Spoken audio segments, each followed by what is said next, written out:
Nice. Thank you for coming. Uh, I guess you're interested in Kotlin. Just for me to understand how many of you are actually using Kotlin day to day. Perfect. So maybe you're following the news and what's going on.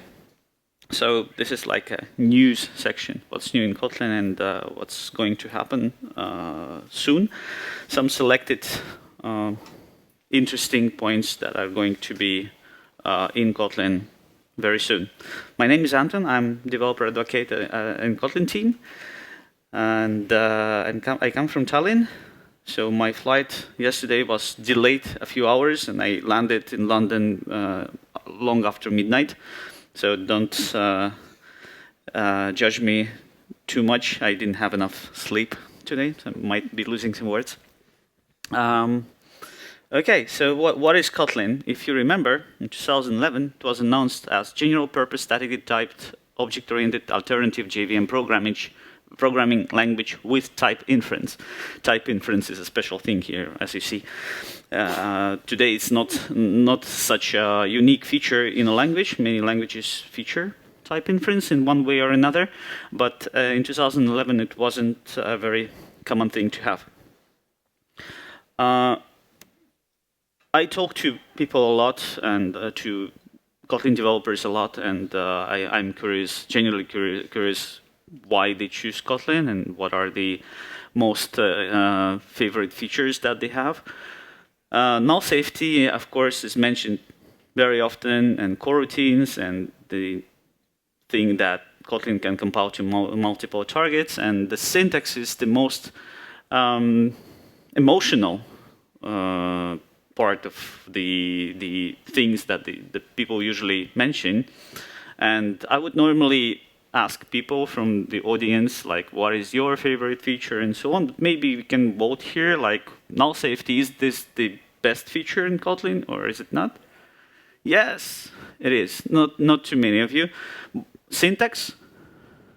Majority. You see, like, when you ask someone why did you pick Kotlin in first hand, the reason is mostly emotional. I like the syntax, but the syntax is not something that is just there. It's designed for some special use cases, and it follows some goals.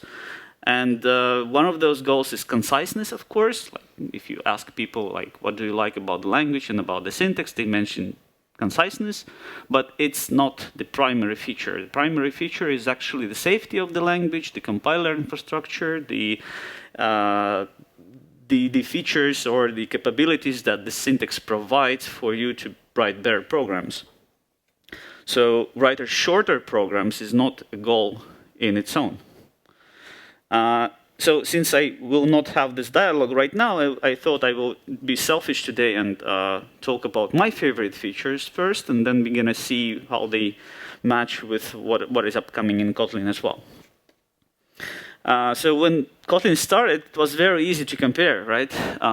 It was very easy to flash the definition of a data class and compare it to the normal class in Java and see the benefit right there, like reduction 90% of the lines.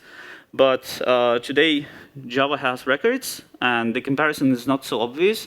This is not one-to-one comparison here. Actually, records pursue a different goal, and data classes have a different design, so it's not exactly one-to-one comparison here. But on the syntax level, it's kind of similar, right? So we gotta look up what else is there, and there is a lot. There is a page in Kotlin documentation that I'm trying to keep up to date because, well, it's actually hard. Java is developing new features. Kotlin also is developing new features now. Some features match. Some features match partially. Like, yes, Java has this, but Kotlin has a different way of doing something. So it's pretty hard now to keep up to date the features on this page.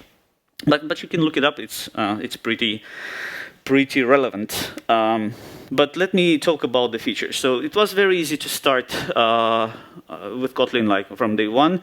Fun main, you write statements, no semicolons, string interpolation, actually with expressions, pretty nice thing. Java tried adding it, removed it for ladder, so it's being redesigned, as you know.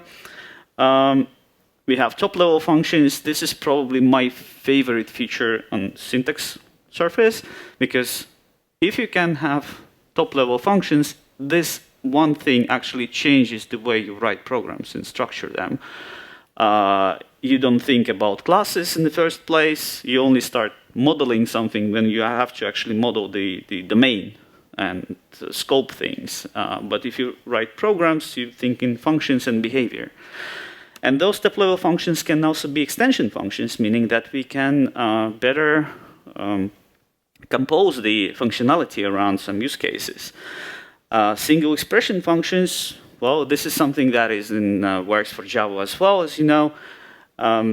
You can have type inference for those as well, like not relying on the signature, but the type will be derived from the definition of the expression in the function. Default arguments, great feature, cuts down 90% of the cases where you need to overloading.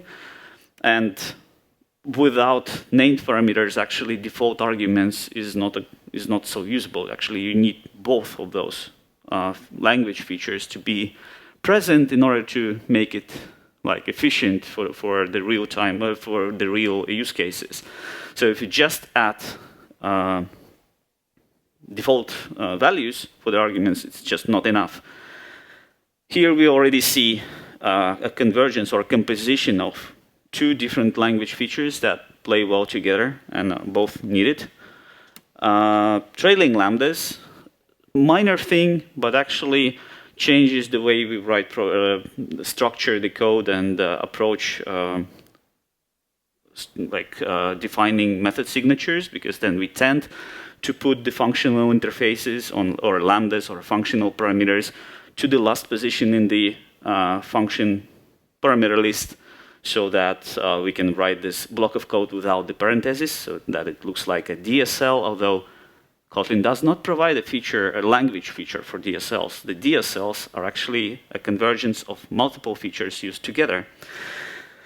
Nullable types, we just talked about them. Of course, a great feature in its own, but without additional tools to conveniently use that null safety, like operators or special functions in the standard library, on its own, it wouldn't be as useful, right? It's a great feature on the compiler level for a type system, but doesn't add much value if you don't have additional features. So I talked briefly about the DSLs.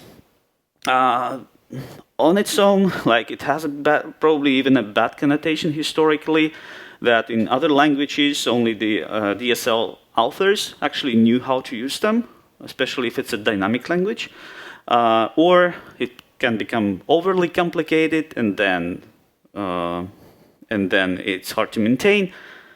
In Kotlin, yes, we kind of have DSLs, but it's not a language feature. It's a practice to combine multiple language features together idiomatically. And in the documentation, we actually say it's type-safe builders. It's not DSLs. And you should approach them not as for designing the new language inside your host language, but rather as an API for something. Here I have an example of an API building a client graph, for instance. So there's still a lot of things to offer in Kotlin, but the main idea here is that it's not just playing with checkboxes and populating the list of features. Those features need to play well together. That's the primary thing here. So we are not adding new features just because we can. We gotta see what else is there and see the barriers of using those features in combinations and complement the list as needed. So if you look at the features in the historical scope, like a lot of features were added in Kotlin like after 1.0, and those features are seemingly have been always in the language. Like multi-platform projects, coroutines, inline. Like if you ask someone, they would say it has been like forever. But they were added after 1.0, and if we look after that, there are a lot of features that have been added even later. So the language was evolving, of course. And when I joined the team, I received this T-shirt, very sarcastic one. Kotlin 1.4 was about to be released in March, but it was actually released in August that year. Why? Because, well, it was not ready, right? You have to release the thing when it's ready. But it was a clear indication of technical depth. And the team was fighting that. They already knew that they need to do something with the compiler because it was built ad hoc. A lot of features in the language appeared ad hoc. When they were designing something big, they discovered that they can cover something else, and maybe they need some other feature to complement the main feature, and so on. And the team actually started like half a year before that. They started a new project called K2, like Kotlin 1, Kotlin 2. Basically, that's the match. But the primary goal there was to re-implement the compiler in a more scalable way. Why would you do something? Like, why would you rewrite such a big part of a project if you already have something that works? Well, we had one reason on that previous picture. But generally, K1 was a prototype. The prototype, the POC that was developed for the unknowns at JVM Language Summit in 2011 got shipped. Normally, you would develop a prototype, throw it away, re-implement in a proper way with a proper design. But the team was rushing. They were very furious about, oh, we have a new working thing. It seems to be moving well and fast. And, well, at that time, the decision was pretty good. The approach they took in the beginning, basing their compiler design on the internals of the IDE, was good for fast development, but it came at a cost, right? So, as I said, a few language features appeared unexpectedly. Like when you develop one feature, you suddenly discover that it would play well with something else, and then you have to develop something else again. The interaction with the IDE is a completely different thing from just compiling the program. When you're just building the program, that's one characteristic. When you are typing something in the IDE and you want fast completions, fast syntax highlighting, intentions, and so on, that's the other use case. So the compiler needs to support that. And compilation time performance is something that nobody is always really satisfied with. So our goal for 2.0 was to re-implement the compiler, actually the front end of the compiler, in a proper way so that it would be scalable for the future development, but also offer something else, like offer performance, right? The screenshot that I have here is from the compilation job for IntelliJ IDEA Ultimate. So when we introduced K2 into that compilation process, the performance of the compiler improved almost 40%. That's pretty great. What is the outcome of that, of the whole thing? So there was a re-implementation of the front end of the compiler.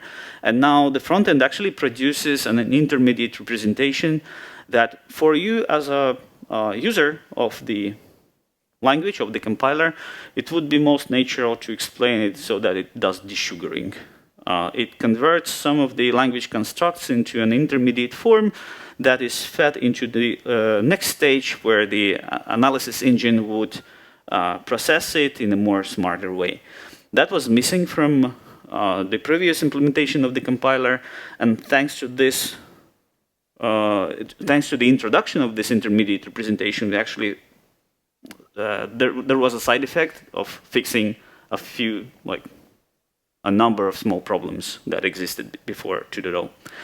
So as you can see, if statements are retransformed into a more common form of the conditionals, into a when expression, iteration, or the for loop actually is converted into an iterator, and so on. Like some interesting language constructs get desugared into a more readable form for a Java developer, I would say. What is the outcome of that? So here's an example. This is not a code that you would normally write, like pass in a parameter of a mutable list and mutate it, but suppose we are doing this. We are using a mutable list as a parameter, and we want to mutate the first element there.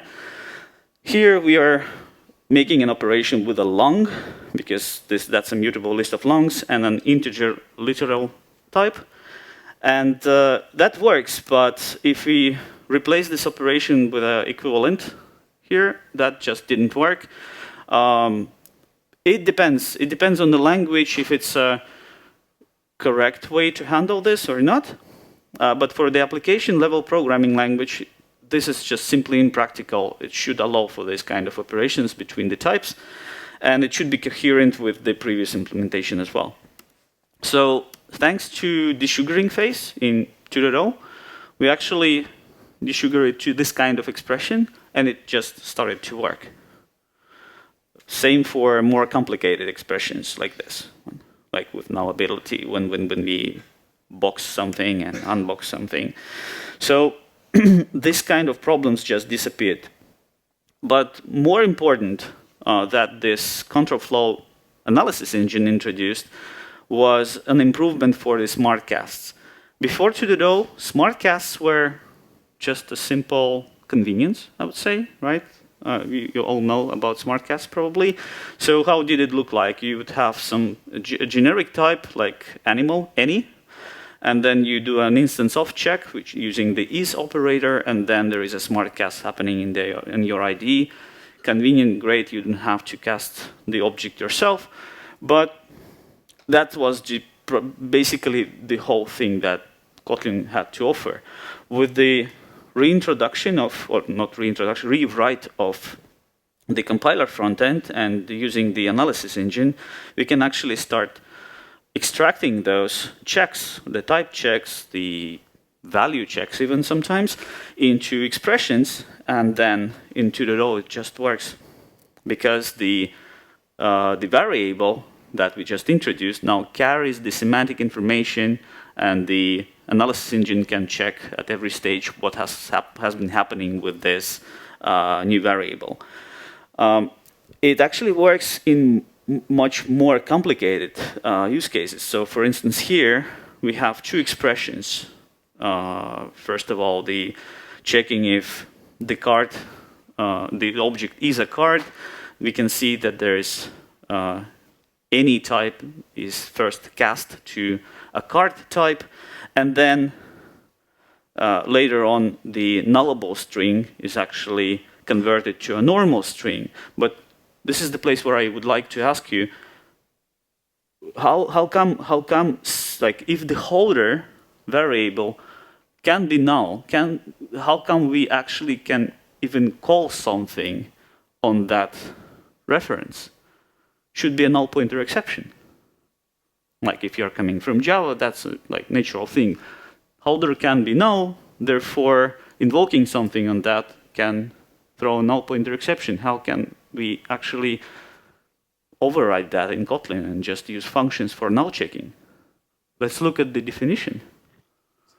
That was a rhetoric question, sorry. So we can define extensions on nullable types, right? That's the trick there. But it's not only thing. It's a function. It's not an expression inside the function body that we just saw, right? So the magic is happening here thanks to contracts. Contracts declare or give the signal to the compiler that if the function returns false, this implies that it's not null, right? So meaning that further on, after the null check, the receiver that we are calling this function on is not null. Great. So we can actually do a cast, like a smart cast in there, in that function, and propagate this information through the data flow analysis into the host function like this. Right? That's great, and you can imagine that it actually starts working in many other cases, right? So what's coming next for Kotlin? I'm gonna spend half an hour talking about that. K2 opened a lot of possibilities for further development in Kotlin, and we actually did not deliver any features in 2.0. The primary thing was delivering a correct compiler that performs, and as a side effect, we fixed like almost 100 little issues there. But we didn't introduce new features. And now this new compiler, the new architecture of it, offers us a nice foundation for developing new features, and we gotta take the direction here, right? So currently the direction for the team is adding new features for working with data. You probably have heard data-oriented programming term a lot last year, and offering stronger abstractions and tools in the language that would allow you to make less mistakes. Probably allow should be disallow making mistakes, but anyways. Let's look at that. We have a roadmap. It has been updated. You can check it later. I will not like scroll through that, but on the top of that list, you can see like collection literals, union types for errors, name-based destructuring, support for immutability. That is a very interesting topic. So those new developments either contribute to the conciseness of the language somehow, meaning it will be more convenient to work with data, nested structures, anything like that, or adding more safety for the same use cases, right? So what I'm going to talk about now is actually something that is already implemented, something that is coming in 2.2, and something that is coming in 2.4, skipping 2.3. I'm not going to talk about that one. Just a couple of weeks ago, I saw this message in the team's Slack with the list of features that are going into the scope of 2.2 release in June, basically in a month from now. And the RC, the release candidate of 2.2 is coming on Friday. Well, hopefully. You never know if the build succeeds. So if the build succeeds, it's going to be on Friday. And I have selected a few features that I think are very interesting, and we will dive into those a little bit more. So guards, or pattern matching without binding, this is what the team is calling it, is going to be stable in 2.2. It's already there. You can play with that. You can enable the compiler flag for this and test it for your use cases, how it feels, and like even provide feedback, but it's already too late since it's going stable anyway. Let's talk about that a little bit. So just a simple example, right? We get an order from somewhere, and those orders are either subscriptions or various kinds of subscriptions or one-time order. And there's a conditional checking if the amount is like more than 100, then you get a discount. Otherwise, we just start as a subscription or run process order. First of all, there is a potentially logical error here because we are not covering the other use case that is less than 100, right? And we can see the repetition happening on the left. Kotlin designers are somehow very keen on removing repetition in any form. So to solve this problem here, you would rather use something like, first of all, yes, you introduce a more common handling for yearly subscription. If the first line doesn't match, if the amount is not greater than 100, then it should be just a normal processing of the subscription. But normally you would start using when with subject. because it actually gives you more exhaustiveness checks, and you can make less mistakes with that one. But there is a problem, right? So the logical AND does not work anymore. Yes, repetition is gone on the left, but we gotta do something with that logical operation, and otherwise it's a compiler error, it's just forbidden. And the keep 371 introduced this guard expressions, guard conditions into the language for when with subject expression. So this is handled this way right now. And as you can see, it's just not so powerful if you compare it to Java pattern matching, right? So people often ask, like, why didn't you introduce like a proper binding to the variables and so on? The thing is, in Kotlin, we already have a feature that binds binds an object to individual variables, and that's called destructuring. Let me skip to that slide actually. So yeah, we have destructuring for data classes, right? Now, introducing something more without taking into account that we already have in the language would have been growing a technical debt. We rather take a step back and rethink what we already have and can we adjust for that, for the new feature that we introduced. And today, as you have already the destructuring, and you can use it just inside the block of code for that matching branch, then it's kind of fine, but there are some problems. So for instance, since it's positional, like destructuring is positional and relies on synthetic functions that are generated by the compiler, component 1, component 2, component 3, and so on, it stays positional, but if you do refactoring with the code somehow, like you introduce new parameters somewhere in the middle of the parameter list, or on the use side, you change something, you can introduce a logical error without noticing. So, and the result will be something else that you didn't expect. So we got to do something about that and rethink the design in this place.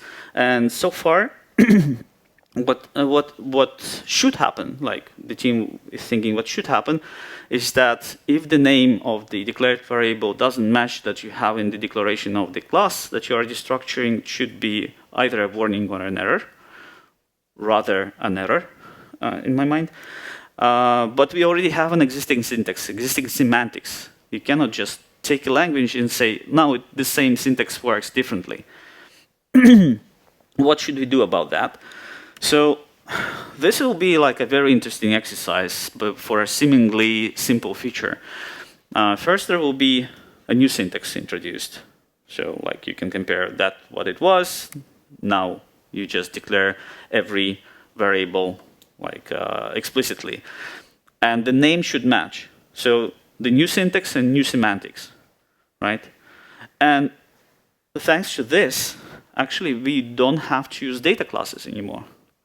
It would work with any classes. This is really nice. And then, you know, matches well with using the sealed hierarchies and so on. But in the future, like maybe in a next major version, 3.0 maybe, we can deprecate the old syntax for destructuring, making the language safer, and maybe in another version remove that syntax for good. But this will be a very long process, and maybe not in my professional lifetime.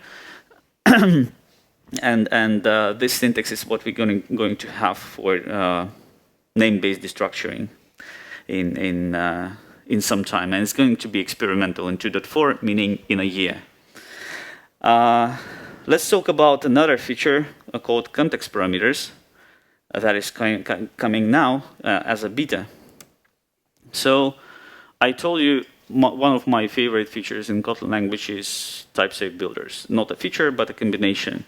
And a lot of times people refer to them as DSLs. So if you are building a very simple DSL for building clients, that's basically one function that uses lambda with the receiver as a parameter to that function, and builds a client. That's going to be our DSL library. We are giving it to our users, and our users are, using this DSL for building client instances. Then, like this, it looks nice, right? We have a trailing lambda in there. We have property assignments, and in this nice DSL, we have a birthday, and then we gotta use the JVM or Java date to define this value. And in this nice DSL, we suddenly have this ugly expression. Doesn't look very nice in this picture. So can we do this better?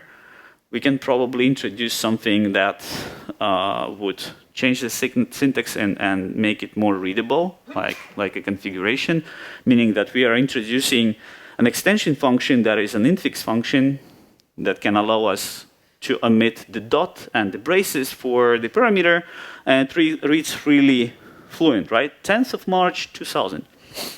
Nice, but we are polluting the global scope with that. We are adding an extension function for an integer that is now usable everywhere in the program. So the natural question here is that can we scope it somehow? Can we control the scope where this function is available? It should be available only in that block, in that DSL block, but not outside of it.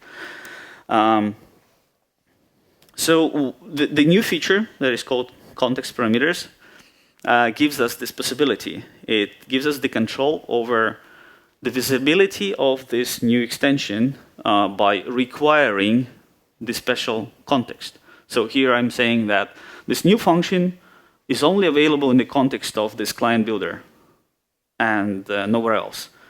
And the library itself is responsible for setting up this context, so that my user who is using this library would not care. They would just see that the function can be used inside the block, inside the DSL block, but it would not be available for them outside of that DSL block. And that would be a compilation error. And I think that's a great feature.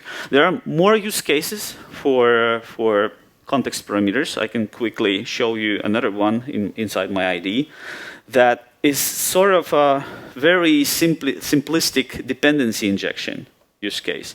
So we have a function, do something with a logger. Normally, logger is probably not the greatest example because as Java developers, we define it as a top-level property or a field, but just keep in mind, this is a very simple thing that I want to explain. Normally, you would use some sort of a parameter for this function, right? Logger. And then you would have to pass this parameter from a function to a function in order to use this logger. Not good. But we can say that this function needs a logger to execute. And then within the scope, within the execution scope, when we are using this function, we say that this scope contains a logger, and therefore we can just use it. It looks like a dependency injection, but for the functions, right? If I don't declare the scope, that's a compilation error.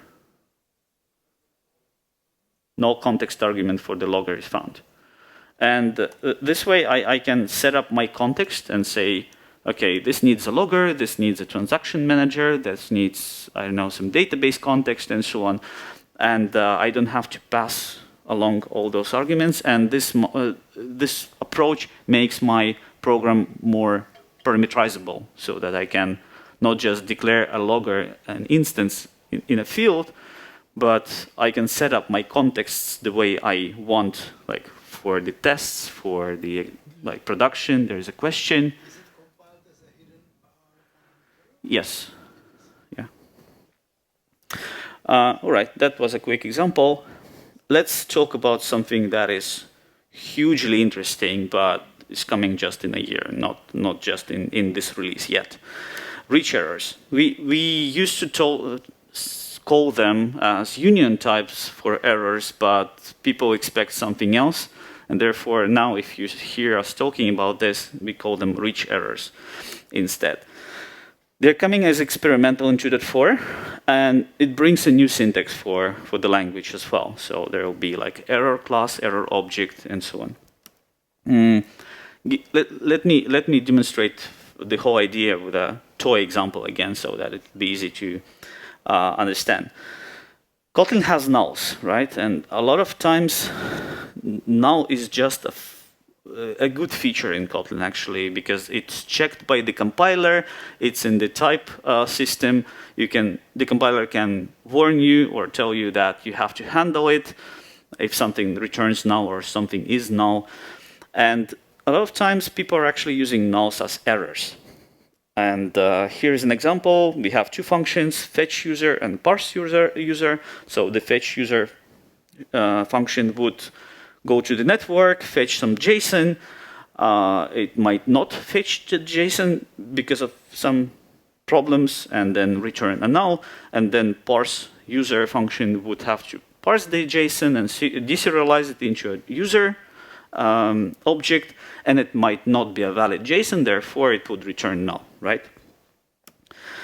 So how the code looks like when we are using those functions. Looks nice. I mean, we have the ergonomics from the chain calls. We have the type safety checked by the compiler that something can be null, and we have to handle it. There are also smart casts, because when you're checking something, we suddenly can convert from non-nullable or from nullable to non-nullable and so on. Kind of convenient, but it's not a very great code, because here we cannot distinguish the parsing errors from the network error, right? We don't know why the resulting object is null, because it might have been the network error or the parsing error. So what users do today, they use sealed hierarchies to assign meaning to those nulls, and then basically it changes the code, of course. We check if the fetch user function returns null, then we map it to a network error. If the parse function fails, then we map it to a parsing error, and so on. And then it looks like this on the user side. It looks clear, but there are some problems, like scaling this kind of sealed hierarchies, like extending them, takes a lot of effort, and it becomes kind of verbose. And in some cases, when you actually process those sealed hierarchies, you will see that the nesting is growing pretty fast.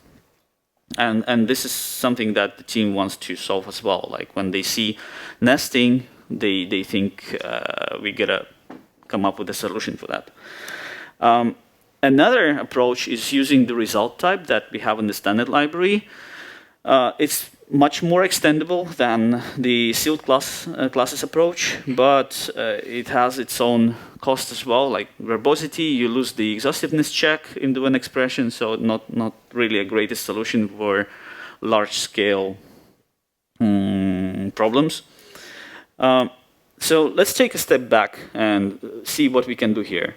So that's our original code. What if we introduce a new feature with rich errors? How would it look like? The difference will be in the method signature, that the method can return a value or any of the errors that appear during execution. In our code, it will still be the same. It doesn't change anything yet. Only the signals for the compiler, right? We still are using the chain calls. We still can use the same operators, the safe call operator, the double bang operator. So it's still checked by the compiler. Smart casts are working. But if we have those errors in the language now, and we start checking for them, because it's kind of predefined what errors are being returned from the function, we can switch to a when expression implementation that it makes it much more readable. You get exhaustiveness checks and clear error handling indication. What should happen if the function fails, right? So this is what it will look on the surface. But what about exceptions? So in Kotlin ideology, exceptions don't exist. We don't have checked exceptions, right, in the language. And it was made on purpose because checked exceptions don't play well with lambdas. And the team's opinion is that the primary use case for the exceptions is unrecoverable cases, when something happens in the program that you cannot recover from. For everything else, you should be using errors in the future now.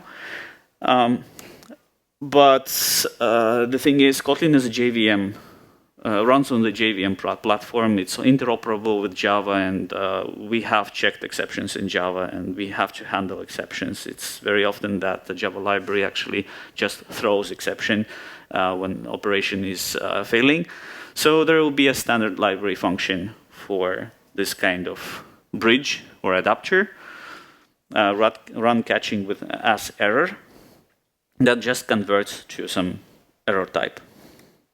And then you can just use it as a try read something. Like for instance, that's just a demo function here.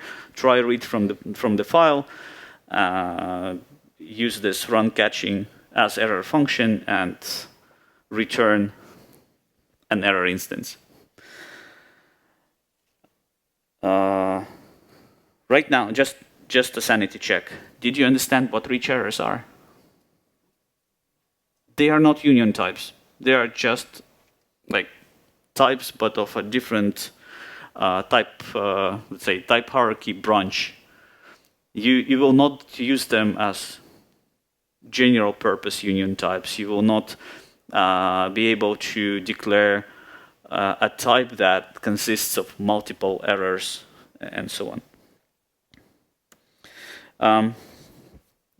Let's talk about another feature. That is the last one in my list, the check return value. It doesn't actually bring new syntax, but it brings a very nice capability to the compiler. Here's an example of code that is seemingly correct. Like we are formatting the greeting string.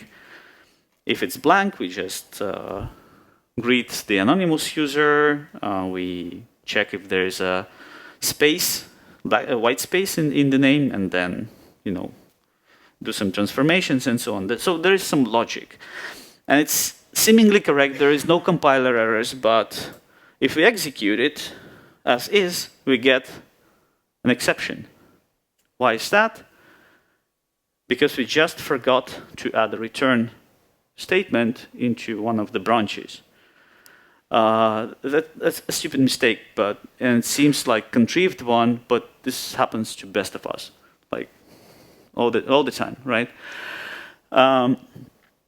So there is no clear indication for the compiler that it should throw a warning or an error, like in this position.